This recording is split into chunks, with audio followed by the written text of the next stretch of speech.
পদোন্নতির দাবিতে Chittagong medical college হাসপাতালে 2 ঘণ্টার কর্মবিরতি পালন করে টেকনোলজিস্ট ও ফার্মাসিস্টরা। রোববার সকালে দাবির সমর্থনে ব্যানার নিয়ে হাসপাতালের প্রধান ফটকে অবস্থান নেন তারা। কর্মসূচি চলাকালে বন্ধ ছিল হাসপাতালের ফার্মেসি ও রোগ নির্ণয় কার্যক্রম। এ সময় দূর দূরান্ত থেকে আসা রোগীরা পড়েন ভোগান্তিতে। গত 30 বছর যাবৎ আমাদের 10ম গ্রেড বাস্তবায়নের জন্য আমরা দাবি জানিয়ে আসতেছি।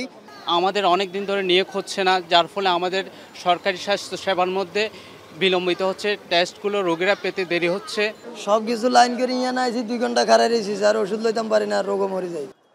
11তম গ্রেড থেকে 10ম গ্রেডের পদোন্নতির দাবিতে কুমিল্লা মেডিকেল কলেজ হাসপাতালে সকাল 9টা থেকে কর্মবিরতি পালন করে মেডিকেল টেকনোলজিস্ট ও ফার্মাসিস্টরা।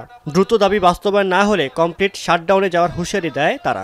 দাবি যদি বাস্তবায়ন না হয় আমরা আগামী 3 তারিখ সকাল 8টা থেকে দুপুর 12টা পর্যন্ত আবার আমরা কর্মবিরতি দিতে বাধ্য হব।